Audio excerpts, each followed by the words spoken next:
नमस्कार, जय जोहार। छत्तीसगढ़ न्यूज में आपका बहुत बहुत स्वागत है। चलिए देखते हैं आज की 15 फटाफट बड़ी खबरों को। 25 दिसंबर को मिलेगा 13,28,000 किसानों को बोनस, खातों में ट्रांसफर होंगे 5,000 करोड़। छत्तीसगढ़ सरकार 25 दिसंबर को सुशासन दिवस की फिर शुरुआत करने जा रही है। 5 साल पहले तक भाजपा सरकार अटल जी की जयंती पर इसे मनाती रही है। इसी दिन 13,28,000 किसानों को 2 साल का बकाया बोनस 5,000 करोड़ का भुगतान भी दिया जाएगा। अफसरों ने इसे लेकर तैयारी शुरू कर दी है।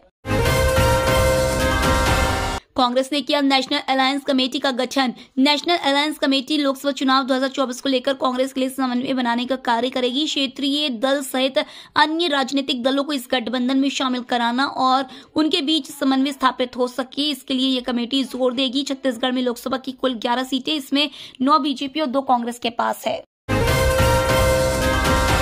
छत्तीसगढ़ में नक्सलियों के विरुद्ध कार्रवाई तेज। मुख्यमंत्री विष्णुदेव साय के निर्देश के परिपालन में पुलिस एवं सुरक्षा बलों द्वारा राज्य में नक्सलियों के विरुद्ध कार्रवाई तेज कर दी गई है। नक्सल उन्मूलन अभियान के तहत बस्तर अंचल के सुदूर इलाकों में एरिया डोमिनेशन और कॉम्बिंग शुरू कर दी गई है। बड़े पैमाने पर सर्चिंग की जा रही। इसी सिलसिले में आज सुकमा जिले के सलातोंग गांव के मध्य नक्सलियों द्वारा बनाया गया विशालकाय स्मारक पुलिस के जवानों की मौजूदगी में ध्वस्त कर दिया गया है।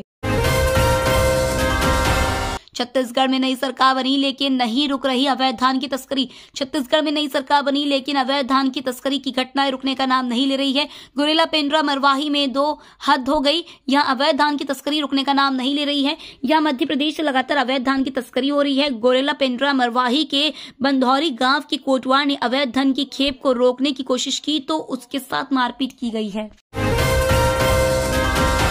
नई सरकार बनते ही पहला टेंडर रद्द। AK-47 टूल मॉडिफाई किट नहीं खरीदेगी छत्तीसगढ़ पुलिस।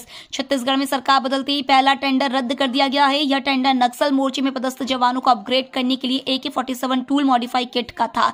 अब नए तरीके से टेंडर निकालने की तैयारी शुरू की गई है। बताया जा रहा है कि कई विभागों के अफसर पहले हो चुके टेंडर की रिपोर्ट तैयार करने में जुटे हुए हैं। कांग्रेस सरकार ने AK-47 टूल मॉडिफाई किट के लिए 28 अगस्त 2023 को टेंडर जारी किया था। अब एक क्लिक में मिलेगी धान की गुणवत्ता और खुशबू की जानकारी। धान का कटोरा कहे जाने वाले छत्तीसगढ़ में धान की अलग अलग किस्में, उनकी गुणवत्ता और खुशबू की जानकारी अब डिजिटल हो चुकी है। अकेले धान की 23,250 जर्म प्लाज्म की बार कोडिंग हो चुकी है। इनमें 34 तरह गुण धर्म बताए जा रहे हैं, जिनकी सिर्फ एक क्लिक से ही सभी खूबियां पता चल जाएंगी। इस काम में प्रदेश के कृषि स्नातक और स्नातकोत्तर छात्र छात्राओं को विशेष सहयोग लिया गया है। मार्च में फिर लगेगी आचार संहिता, जारी किया गया शेड्यूल। विधानसभा चुनाव खत्म होते ही अब लोकसभा चुनाव के लिए मतदाता सूची पुनरीक्षण कार्य की तिथियां जारी कर दी गई हैं। इसकी शुरुआत आज से ही हो रही है। इस दौरान मतदाता सूची में किसी भी प्रकार का संशोधन करने के साथ ही नए नाम भी जोड़े जा सकते हैं। इसके अलावा मतदान केंद्रों की पुनर्व्यवस्था, अनुभागों का गठन, मतदान केंद्रों अनुभाग सीमाओं के उत्थान, प्रस्तावित पुनर्गठन को अंतिम रूप दिया जा सकेगा।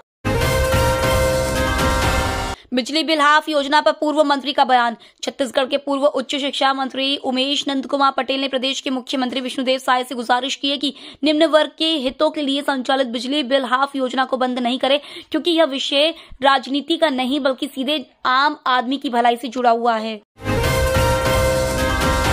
छत्तीसगढ़ में कोरोना अलर्ट, सभी जिलों में बढ़ाई जाएगी कोविड जांच। छत्तीसगढ़ में एक बार फिर से कोविड को लेकर प्रशासनिक अमले को अलर्ट किया गया है। स्वास्थ्य विभाग की ओर से जारी की गई गाइडलाइन के मुताबिक अब सभी जिलों में कोविड की जांच को बढ़ाया जाएगा। सैंपल रायपुर एम्स भेजे जाएंगे। यह देखा जाएगा कि कोविड का नया वेरिएंट कहीं छत्तीसगढ़ में तो नहीं पैर पसार रहा है। छत्तीसगढ़ में 50 लाख का वेतन घोटाला। छत्तीसगढ़ के गरियाबंद में कर्मचारियों के वेतन में 50 लाख रुपए का घोटाला हो गया। आरोप है कि राजिम नगर पंचायत में 43 कर्मचारी काम कर रहे हैं, लेकिन वेतन का भुगतान 53 को किया जा रहा है। 4 साल से यह फर्जीवाड़ा जारी। इसका खुलासा RTI से मांगी जानकारी के बाद हुआ है। छत्तीसगढ़ में उद्योगों से फैल रहा प्रदूषण, हाईकोर्ट के निर्देश पर कोर्ट कमिश्नर ने दी रिपोर्ट।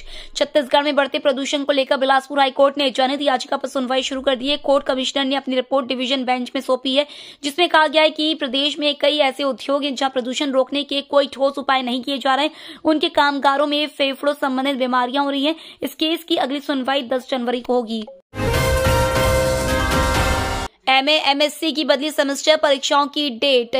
पंडित रविशंकर शुक्ल विश्वविद्यालय की सेमेस्टर परीक्षाओं की तिथियों में बदलाव किया गया है। सेमेस्टर परीक्षाओं की समय सारणी जारी कर दी गई है।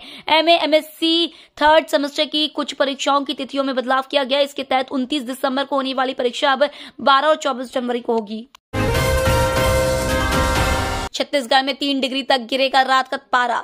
छत्तीसगढ़ के तापमान में गिरावट का दौर जारी है। अगले 2 दिनों तक न्यूनतम तापमान में 1 से 3 डिग्री गिरावट होने की संभावना है। उत्तर से आ रही हवाओं के चलते सरगुजा संभाग में शीतलहर चल रही है। 10 जिलों में रात का पारा 12 डिग्री से नीचे चला गया है। चावल की बढ़ती कीमतों पर केंद्र सरकार ने की सख्ती। देश में चावल के बढ़ते दामों पर केंद्र सरकार सख्त हो गई है। सरकार ने चावल उद्योग को कीमतों पर लगाम लगाने का निर्देश जारी किया है। साथ ही चेतावनी दी है कि यदि इसमें मुनाफाखोरी की गई तो सरकार की तरफ से सख्त कार्रवाई की जाएगी। देश में पिछले कुछ समय से गैर बासमती चावल के दाम तेजी से बढ़ते जा रहे हैं, जिसे लेकर सरकार चिंतित थी। रायपुर के पावर कंपनी में 3 दिवसीय लॉन टेनिस प्रतियोगिता शुरू। बिजली कंपनी में पदस्थ अधिकारी कर्मचारियों में प्रतियोगिता की भावना रहे, इसलिए बिजली कंपनी ने हर साल जिला स्तरीय प्रतियोगिताओं का आयोजन किया जाता है। इसी कड़ी में रायपुर रीजन ने अंतर क्षेत्रीय लॉन टेनिस प्रतियोगिता का आयोजन किया है। ये प्रतियोगिता 19 से 21 दिसंबर तक चलेगी। ये तो थी आज की बड़ी खबरें। डेली खबरों से अपडेट रहने के लिए चैनल सब्सक्राइब करना बिल्कुल ना भूलें। धन्यवाद।